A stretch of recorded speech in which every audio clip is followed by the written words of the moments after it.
What is going on, ladies and gents? Welcome to Collectors Gone Digital.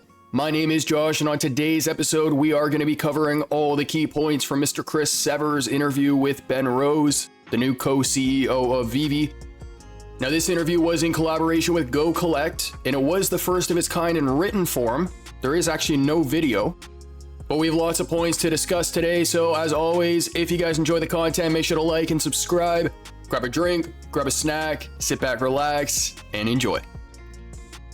So the article starts off with a question: what are digital collectibles and why should collectors pay attention? Well, Ben pretty much says that digital collectibles represent the natural evolution of collecting in the digital age. So much like printed photos transitioning to cloud storage and vinyl records to Spotify, digital collecting offers a new, convenient way to own and engage with assets. Not better or worse than physical collectibles, just different.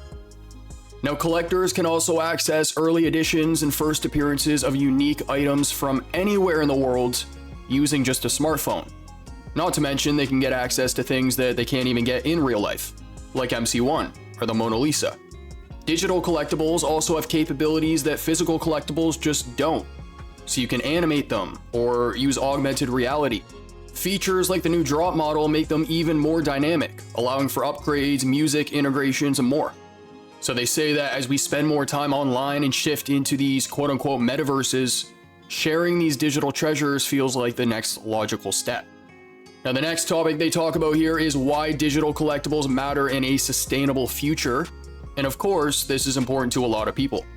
So they say that pop culture collecting traditionally involves significant freight and packaging. Shout out to Hanano and D all the way in Hawaii. But these things contribute to climate concerns. So VeVe addresses this by minting digital collectibles on a carbon-neutral, immutable X blockchain, aligning with the sustainable values of these younger generations. They say that for many, this shift mirrors innovations like the CGC grading, which brought authentication and display-worthy appeal to physical comics. Younger generations face challenges like rising house costs, limited storage space, and then high shipping expenses. Again, shout out to Hanano and D. But digital assets offer a practical, eco-friendly alternative, pretty much allowing for more participation without any of these barriers. They also mention that while physical collecting remains strong and growing, digital collecting is a natural extension of our increasingly digital lives. So VeVe now becomes that accessible and sustainable option for any of these modern collectors. Now, the next topic they discuss is how consumer trends shape industry transformations. Ben says that consumers drive innovation, and brands that adapt early see massive success. We have Google that replaced phone books, Facebook that changed news, and Amazon that transformed bookstores. Now collectibles are undergoing a similar shift. They talk about how these changes didn't eliminate the need for businesses, news, or books. In fact, they amplified them, creating some of the largest and most interactive platforms in history. And again, the same thing is happening with digital collectibles. Digital platforms like VeVe are redefining this experience. Now, moving on, they talk about the perception of digital assets and how them having a lack of value because they aren't physical is debunked by examples like Bitcoin ETFs. In Canada, they're some of the most successful in history, proving that intangibles can actually hold immense value. Now, VeVe ensures scarcity and value through, of course, the blockchain, which offers transparency unmatched by physical assets. Collectors can see exactly how many items were minted, burned, and available, which eliminates some of the uncertainties of physical collecting. Now, unlike physical assets where exact totals, like copies of MC1, are often speculative, the blockchain provides definitive scarcity. You know exactly what the number is. According to the article, just as capped resources like gold gain value, VeVe's proven scarcity model creates a clear framework for digital asset valuation, appealing to both new and seasoned collectors. Now, when it comes to the growing appeal of digital collectibles, we're starting to see more collaborations. So the Nowish friends, McDonald's NFTs with the doodles, some of them now being mainstream brands like McDonald's. Now, we've heard Ben talk about how the collectibles market is valued between 400 and 500 billion annually. They talk about how digital collecting complements the physical side rather than actually competing with it. And we see this with phygital drops, right? Those help the physical space grow. But they use an example here with the NHL, who's promoting licensed digital collectibles that showcase the mainstream adoption of blockchain minted, scarce, ownable, and tradable assets. Now, I'll toss them on screen for reference, but the key takeaway here, and according to the article, digital collecting is an exciting and inclusive addition to the collectibles landscape with opportunities for everyone to engage on their own terms.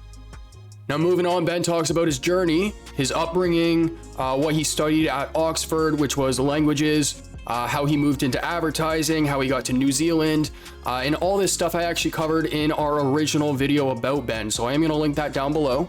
But to save some time here, we're going to jump right to Binance New Zealand, where, for those who don't know, Ben used to be the former GM and CEO.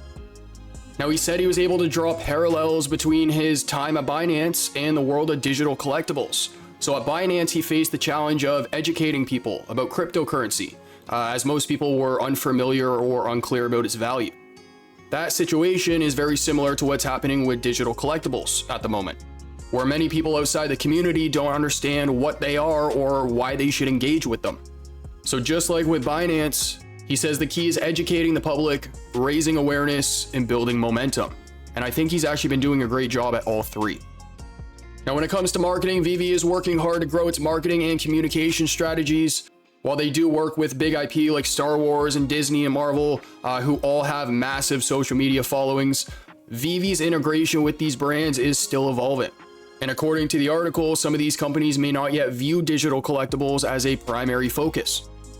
Now, Ben says they have over 200 partners and they are working to try and stay closely engaged with them.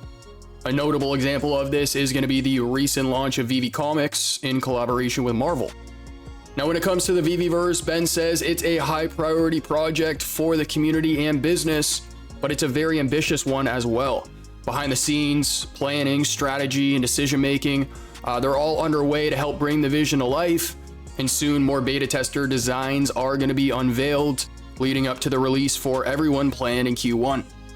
Ben says he's most excited about the future of digital collecting and its growth, especially in engaging with passionate collectors. He says they're not focused on convincing those who aren't interested. The emphasis is on celebrating the digital collecting community and attracting the millions worldwide who already spend large sums on physical collectibles. Ben believes that collecting will naturally shift to digital formats, and VeVe is in the best position with the top IPs to lead the way. Ladies and gents, that is going to conclude today's episode. I hope you enjoyed. Those are all the key points from Mr. Chris Severs' interview with Ben Rose. And in the next one, we are going to be talking about 𝗕𝗵𝗵. So for those who have been waiting for that episode, make sure to tune in on Thursday. But if you enjoy the content, make sure to like and subscribe. Comment down below what you want to see in a future episode. And as for our next, I will catch you then.